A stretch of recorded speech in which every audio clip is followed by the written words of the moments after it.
Welcome, everybody. Let's get started. It's always good to be here every week, and I love the feedback we get after the webinars. Even some of the constructive criticism that we've got in the last couple of weeks has led to some great internal discussions and even some good client-facing discussions about how we can make certain aspects of our interface better. So I would like to open today with soliciting anybody who does see this. Let us know. If there's something you like, we'd love to hear that. But more importantly, if there's something we can make better, we would love to hear that as well. One more introduction. I've got Jessica Pankos, who's the head of our help desk and our training team here. My name is Jason Barnes. I'm the Chief Operating Officer. And today, our subject matter is near and dear to my heart because it's the one thing every provider tells us that their primary focus is, and that is retaining patients. So we want to make sure we talk about retaining patients in two different ways: reports and the actual work of retaining patients. Whenever somebody new comes on board, they often ask me, Jess, what reports do you have? It's always a question that somebody asks us. And you've been on a lot of those conversations as well. And you're smirking and smiling for those people who are just listening. Why? Why are you smirking and smiling? Because if you go to our report list, you'll see we have a lot of reports. And the reason behind having a lot of reports is a lot of them are very useful. And for years, that's how people managed their practice. They managed reports. And I can't stress to you enough how valuable reports can be when you're diagnosing a problem. You can't do it. I was on the phone with a provider today talking about low collections. And we had all the right reports to get there and refute some of the claims for low collections, for Blue Cross Blue Shield, and acknowledge some of them as being totally valid with their personal injury. The reports were the only tool that allow us to actually diagnose whether or not these collections were low. But with patient retention, that's a different ballgame. We've got reports. We've got a no-show report. We've got a report for your patients who leave your office without future appointments. Those are the two biggies. You have other reports that you could look at and talk about compliance. Hey, I've got a 60-visit care plan. How many visits out of that care plan were missed or made? Those are other ways of looking at it, and there are even different reports which we could focus on. How many new patients show up for their third visit is a big one we get. They come for their evaluation, they came for their report of findings, but they didn't make it to the actual treatment portion. It happens. You get done talking about, what the cost is, what the investment's going to be for patients, and that can really change things. Without those numbers, without those statistics, I know practices are basically paralyzed with what part of their process to actually fix. I definitely love reports.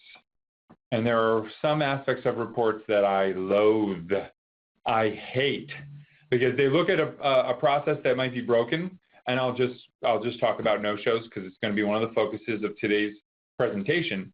No-shows are a big problem for practices. We see practices with up to 50, even 60% no-show rates. And those are caused by one of two things. One is they have a scheduling policy that's really loose. Hey, we're going to put you down on an appointment for next week. Show up, don't show up, just call us, let us know. We have lots of practices who do that. Do I want to tell that doctor how to practice? Let everyone listening to this know I have no intention. And Jess, let me check with you. You want to tell that doctor how to practice? No, not at all. Not our intention whatsoever. But we can't measure how well that practice is doing at retaining those patients if we don't have some sort of standard that we can rely on in the practice as far as scheduling. And the other reason is, and the more dreaded one is, they just didn't show up. Why didn't they show up? Oh, the spectrum of reasons is too big to actually speak of, but there are only two reasons. They physically couldn't because of a legitimate excuse, or they're just not coming back. Which is which, I don't think any provider I've ever spoken to actually cares. The action needed in that situation is for that patient to be contacted and confirmation that the patient's coming back to be garnered by a staff member or the doctor themselves. That's the desired result of any time a patient no-shows. When a patient leaves your office without a future appointment, our statistics show that that patient is twice as likely as a patient who leaves the office with an appointment, literally twice as likely to not show back up. I hope everyone listening knows that they double their chances of patient attrition if they don't have a future appointment scheduled and they don't have a reason to come back. So today we're going to go over those reports that you can use to diagnose your problem, but then we're actually going to, I guess unveil might be too strong a word, Jess. We're going to talk about our approach to solving that problem, which has very little to do with reports other than perhaps diagnosing the problem. No attitude to those practices who want to schedule differently. You want to put somebody in a no-show report, 2 seconds after a no-show and assign a task to somebody, fine. If you want to put somebody on a no-show report a couple of days after an appointment because that patient's been coming for 30 years and you don't want to call them up and badger them because your relationship's so good, we want to make sure you have the latitude and understanding that you'll be able to customize the workflow and automation of following up with patients that leave your office without future appointments or miss appointments, on the day that they're supposed to be here. So we're going to walk you through first the reports, and then we're going to contrast that with how you're going to manage patient attrition on a day-to-day basis with the approach from Verical, which involves workflow. So Jess, can you actually start us down the reporting line, showing us how they're going to access it and what the reports have to offer? Sure. All right, so let's go look at the no-show report, or do you want me to start with the no future appointment? No-shows are great. No-shows, all right. So we're going to go to reports, scheduling, and then no-shows. And I'm just going to extend our date range a little bit down here, and I'll just go back to the 10th. All right, so now we got a slightly longer list. So in the past 5 days, I have 5 patients that did not show up for their appointment. They are currently marked as a no-show on the schedule, and this report will show you their name. It'll give you some basic information that might be helpful for you in handling the fact that they no-showed. We give you their phone number, so if you wanted to call them, you don't have to go look up their account or anything. You can actually just go right here, and their number is right here in the phone column for you.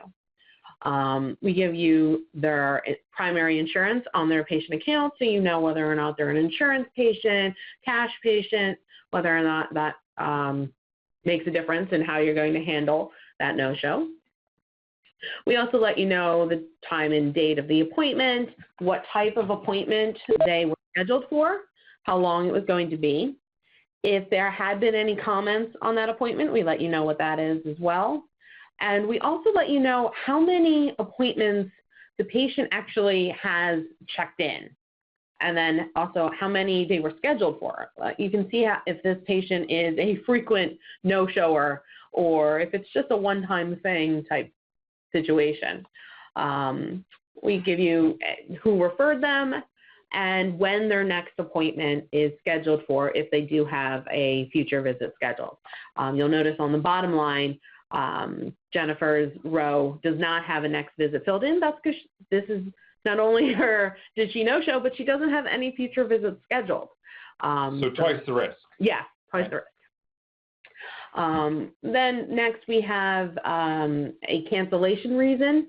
If the patient was actually, they called up and canceled and it was marked as canceled on the schedule, that reason would be filled in here, or you can actually type it in right here on this report. If you are going to make any changes to this report using the reason column or the patient canceled checkbox, you'll hit the submit button down at the bottom to save that information. But if you use this report to call them and they give a reason why and you want to fill that in, you can do so right here, mark it as a patient canceled, and then go ahead and schedule their next appointment. So our best practice and recommended use for this is you should track no-shows. You should absolutely see in a month's time, in a week's time, over 2014, I had 30,000 visits and I had 3,000 no-shows. Is a 10% no-show rate acceptable for you? In our, I think, vast experience now, nobody's at a 0% no-show rate. Nobody. It's not possible, but better is always attainable.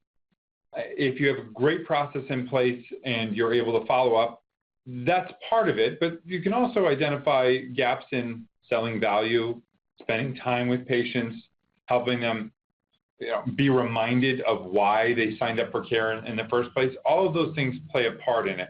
But this is for diagnosing, figuring out your percentages, figuring out which patients are leaving you. Because here you can see, even by primary insurance, is it my Medicaid patients that aren't coming back? Is it my private pays?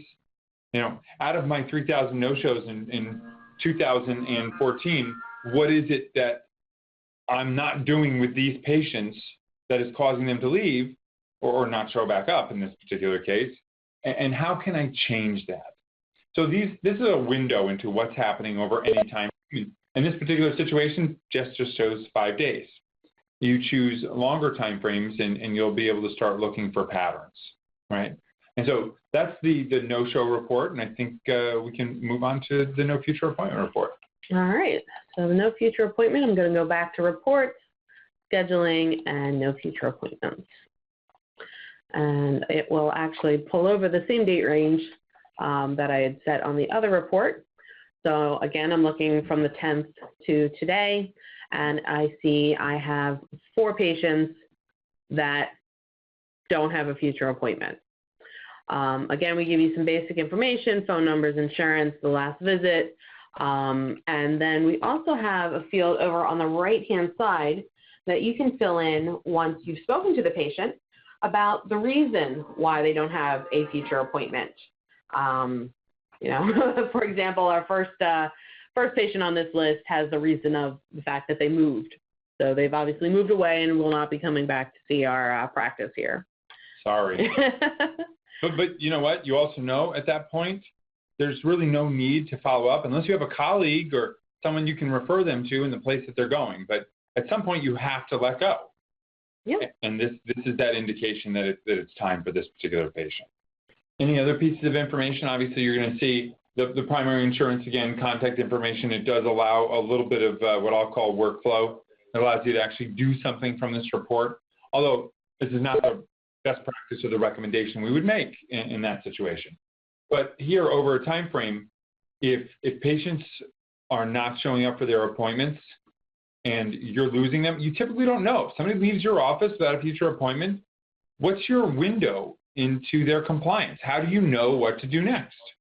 And so generally the answer I get from practices is when I remember to look. I hope everyone listening finds that as scary as I do, but if you get honest with yourself and you're introspective and you don't have a process for this, then let's gear up for the next couple of minutes, because we're going to talk about how you can actually change this, moving forward. And when we want to show you the destination, let's just pretend we're looking at a map here. I want to get you from where you're at right now, where you don't have a window into this. You're not remembering to look at these reports, and if you are, it's every 6 or 7 weeks, and then you really don't have a thing to do with it. What's your mechanism to fix this? So I want to show you where on the map that you're going to get to. All right, assigning this work, having the system automatically identify it, and then I want to make sure that everyone knows that there's a tour guide to get you there as well. Because this, I'll call it a brief intro, Jessica. This is all this is a brief intro into how you can automate patient retention. No one expects you to be able to do it on your own. So I'm going to urge you right now to say, let's open a ticket, let's get your coach involved, and have them guide you to the things that need to be done in order for you to get to a better retention rate. So the first thing that we're going to do is we're going to label this, and we're going to call it Patient Relationship Management, or PRM for short. The reason we do that is because, you know what, there's not that much real estate in every single page in our system, and that's going to lead you to have to choose acronyms or 3-letter abbreviations for things. And so patient relationship management, you'll see PRM actually labeled on patient accounts as well as a setting for your overall provider account.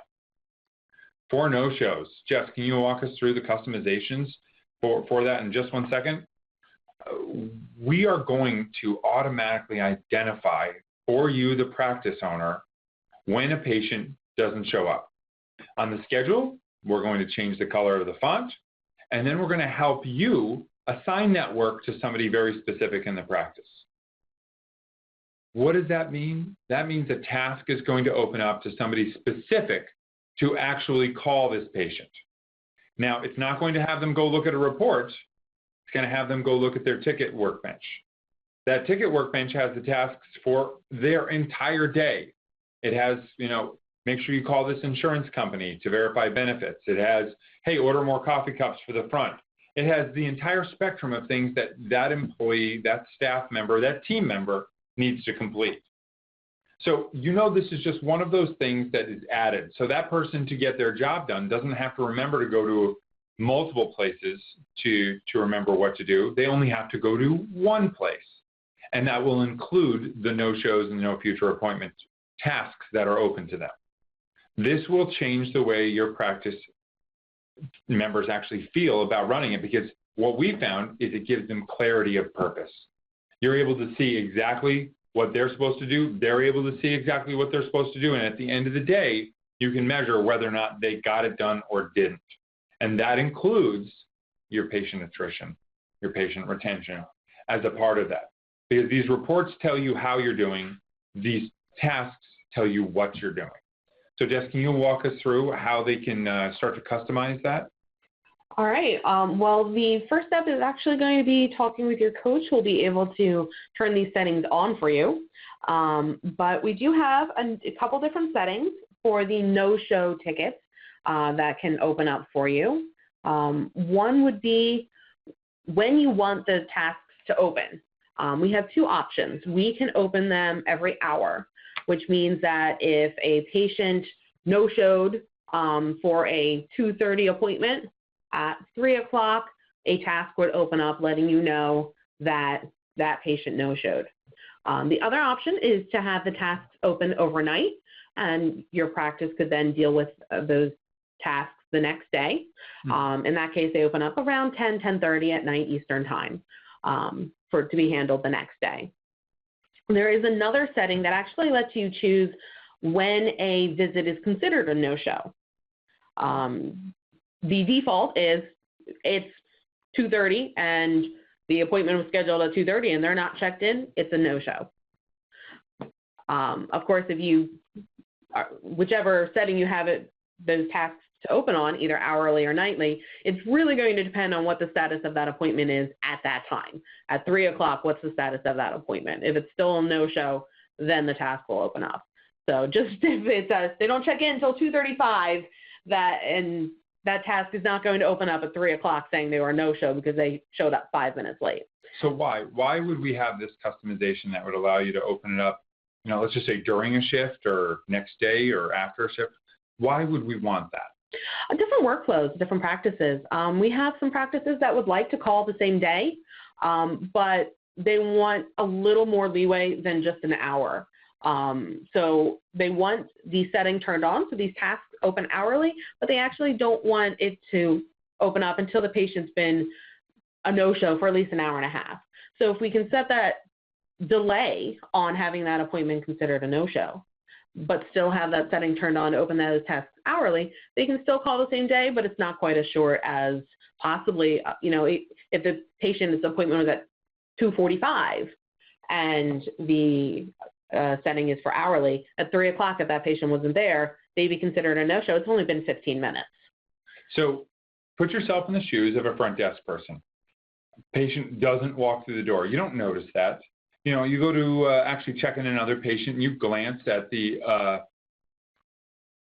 other, the appointments on the actual schedule, and you see one of them has red lettering indicating a no-show. In that moment, you have a patient that just walks through the door. You don't have time to focus on that right now. That could be a new patient.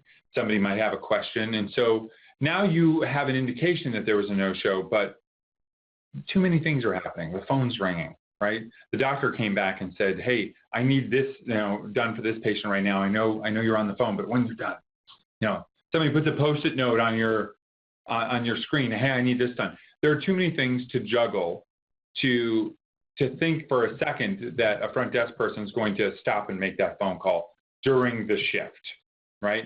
So also that patient could show up 15, 20 minutes later and just say, hey, listen, I got stuck at a parent-teacher conference, couldn't even, call you or text you or whatever it is.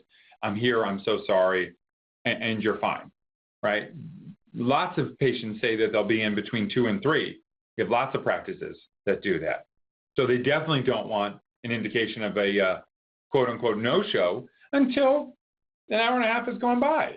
So there are lots of reasons why people want to use this type of customization. So in the event that nobody is able to make that call, that's one thing. In the event that you don't want to make that call is another thing. And you want the ability and the flexibility to make that choice for your practice, however you want to do it. Yeah. All right. I want to actually see if I can find one real quick. So the task that gets opened, I'm just going to search for show, will show up on the bench for the patient.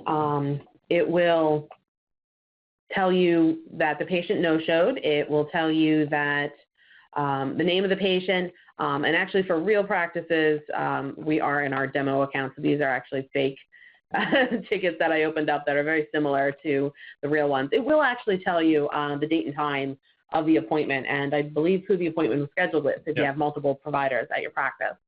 So we give you as much information as we can right in the task. The patient account is attached, so you can get to the patient phone number right from the task. Any attempt to reach the patient can be documented on this task. So if you are not able to reach the patient today and you're out the next day, someone else can take over and continue trying to reach out to the patient because they know exactly where you left off. Once the patient is rescheduled, the task can be closed. Well, that also brings up, again, another sort of subject of letting go. I've talked to a bunch of providers who don't have a policy for when is it time to discharge a patient because we simply cannot reach them.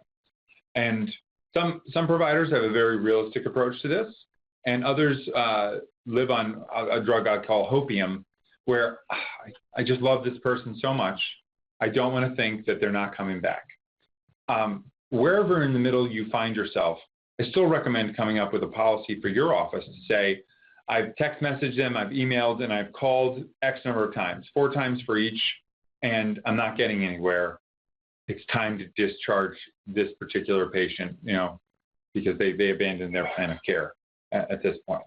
There has to be some sort of end point if you're not able to schedule. And that's both with a no future appointment task as well as a no-show task. Yeah.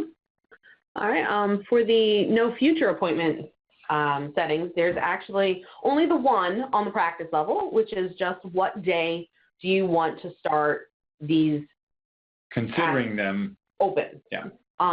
This is when will they start opening? This is not, only look for patients who were in this day and after. So we do recommend talking to your coach because one of the things that we'll discuss with you is discharging patients you haven't seen in a set number of days, years, whatever it might be. Otherwise, you would get flooded with these no future appointment tickets for patients who haven't been in 3 years. We find that. Yeah. That most of our offices don't have that policy that I was just mentioning to actually discharge a patient. And so they can have thousands of active patients. Yeah. And so in that particular case, we were able to help. Yeah, we talk to you. We find out what date you want to consider patients who have been in since as active patients, and we will help you. We get our support team to bulk discharge all of the patients who have not had a checked-in visit since that date. That way, all of these no-show and no future appointment tickets won't open for those patients. Yeah, and that's really it. Yeah, just to help you manage these tasks when they first open so you're not flooded with useless ones for patients you probably are not going to be able to get in touch with. Yeah. We actually have a couple more settings. Go ahead.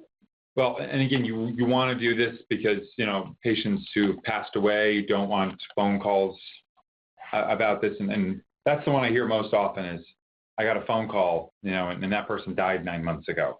It's an extreme example, but you don't want to find yourself in that position, not with social media. Right.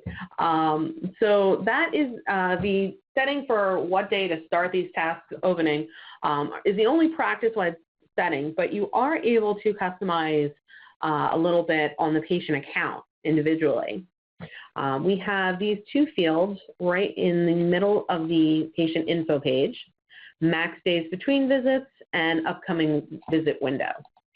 The max days between visits will actually assist in helping push off that no future appointment task opening. I'm just going to give an example. It's kind of easier to go through it with an example. So I'm going to set this patient for a max days between visits of 7. And what that means is if the patient was in yesterday and left without scheduling a future appointment, normally overnight at 10 o'clock, 10:30 Eastern, the no future appointment ticket would open up because they don't have any future appointments scheduled.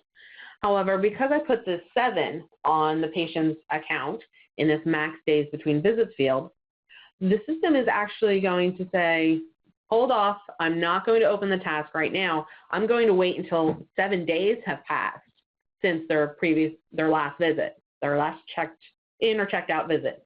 If they aren't in by then I will open up that no future appointment task for deal with. We have some practices that have patients who come in once a week and they never schedule an appointment. They use walk-in hours, whatever it might be, and they're just in once a week. In that case, you don't want these no future appointment tasks opening up and flooding your workbench for patients that you know are going to come in once a week, every week, week and a half or so. And have been doing for 20 years. They don't need your phone call. Yeah. Right. So this is just, you can update this and make it, let's say, 14 days.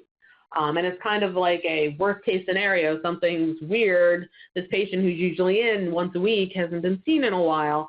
And that way you can still keep on the patient relationship monitoring for this patient, but you're not going to get it the second they don't have a no future appointment. Setting that threshold can help you determine both on a practice level for all of your patients as well as an individual patient level. You've got somebody that's your best friend. You don't charge them. You've been adjusting them for 15 years. You're not going to call them. But if it's been more than 45 days for that individual person, you want your staff to say, hey, listen, I still care about you. Come back in. And that allows you to do that and not sully or muddy your workbench with tasks that don't need to be completed right now. We don't want your staff managing and pushing out the ones that they need to call. We want you to make that decision up front and have that handled so your staff members just have to do the work that's assigned to them, and that's it. The only thing at that point, at the end of the day, if they can't get to it all and they've made 40 phone calls, you can see the work that's been completed. You know that they've done everything else that they possibly could have, and there's still 15 left. That means you've got a bigger problem. That either you need more staff or your no-show or no future appointment problem needs to be addressed in a much, much different way. Right. The next field right below it, the upcoming visit window, this actually limits how far in the future the system will look for a future appointment. It does work in conjunction with the max days between visits field, so you would have to fill out both fields if you're going to fill out this upcoming visit window. But the system usually looks forever, some really large number like 9,999 days in the future for a future appointment.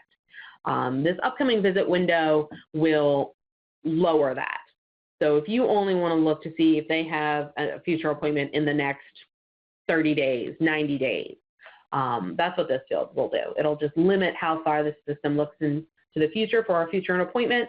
And if a patient doesn't have a future appointment before that limit, it'll open the ticket even if the patient has a future appointment next year. So that's what and that helps you customize it a little bit for patients who might be on a slightly different schedule. But then for any patient who you just don't want to monitor, this PRM monitoring checkbox up the top right. You just unselect that. The no-show tickets won't open for that patient, and the no future appointments won't open for that patient. Yep, and that's our abbreviation for patient relationship management. And so, again, PRM is the title we've given to these things in our system because, let's face it, if you go through the effort of holding a screening, marketing, developing referral sources, or heaven forbid, it's one of your own patient's referrals, you owe them the follow-up. And if you do what we've had a lot of our practices do is remember to look at those reports every 6 or 7 weeks, and then for a very brief period of time, that becomes your focus, or you're managing by fire, and that's the fire you're managing right now, until a new fire happens, and the focus shifts away from your patients and retaining them to something else, you'll never, ever achieve that line of progression and that patient retention that you're looking for. So we urge everybody to automate this, to make this a part of their everyday approach to managing their patients. And again, look at the reports. The reports are there, if you notice a problem, to try and diagnose where the problem's happening and how big the problem is. But somebody's got to be assigned the work, and these tasks allow you to automatically do that with a great deal of customization, and then actually hold you and your staff accountable for doing it so those patients get contacted, unlike a report, which does not allow you to figure out, hey, did you call this person? No, I didn't. I thought you were calling them. That doesn't happen. It can happen in our current setup. Yeah. And then just one other thing. If you fill in this max days between visits field on a patient account, you can actually turn on a task for that one particular patient rather than every patient in your practice by going through your coach and turning on the practice settings. The task that opens up is slightly different.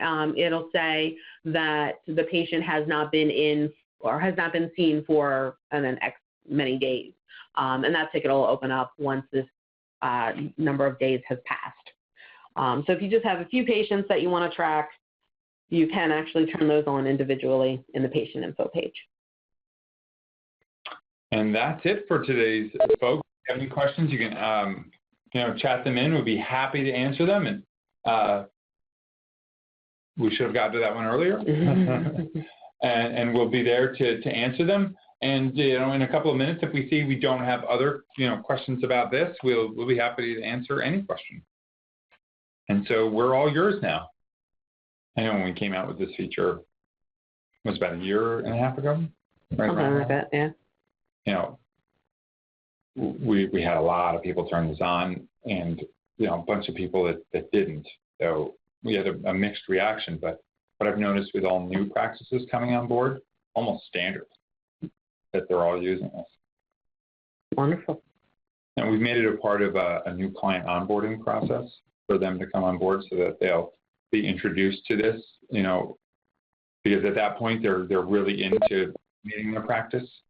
And if you get started and you settle back into your current habits, changing is even harder. As soon as you're already uncomfortable because changing to a new system's hard, it's just better to do it right then and there, we found. Makes sense. Yeah, it's other statistic to share is our patient attrition rate is about 30% better in the practices that are using this as opposed to the practices that aren't. So it's like 29 point something. Looks like Dr. Gray wants to know where the webinars for last week are. Actually, I have a ticket out to our marketing team to get the links for them. They haven't been uploaded yet. But let's just show them the website. Sure. So we can see that. Because many of them are up there. Yeah. It's just I think it's the last week or two that have not been put up. Right. So on the Genesis website, under the webinars and the training webinars, you'll see a long list of various webinars we've done. And I have a ticket out there to our marketing team to upload the most recent ones from like the 1st and the 8th of this month. Right. And while we're waiting to see if anyone else has any questions, let me show you guys you go into the Task Manager console, and you can actually select the category that these tickets will open up in. And keep in mind that Jess has access to a lot more categories than you do. Yes. So your list is going to be, I think, 5 or 6 categories long, and Jess's is a little bit more crazy. Longer, yeah. But you can actually see any of the tickets that are currently open in either the No-Show, the No Future Appointment. If you have actually both turned on, it will do a grouped ticket task rather than opening you up. Not only did they No-Show, but they don't have a future appointment as well. The same phone call. Yeah, we'll just group those tasks together and open you one that says no-show and no future appointment. But if you come into reports, workflow, task manager console, select the role of my practice, that'll get everyone at your practice.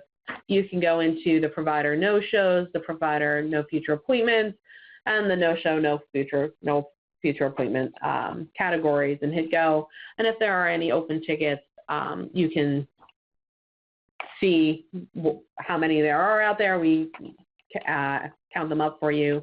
You can also go into month to date pended and to see how many your practice has addressed this month. Any other questions? So over the next few weeks, December 22nd, collections. We want to talk about allowed amounts, how to track allowed amounts, how to know if allowed amounts are being entered incorrectly or incorrectly in the system, and what we do about them. The first one of the new, 1229, we actually have collections AR reports versus having a system choose the claims that you're going to follow up on. So we're going over the benefits of AR reports versus workflow. And then the first one of the new year is third-party applications and how on earth we integrate with them and what sort of value we're gonna show when we pair up with best of breed. And so that's what we're expecting, and we thank you so much, and we appreciate you listening. Look forward to working with you in the future. Have a great day.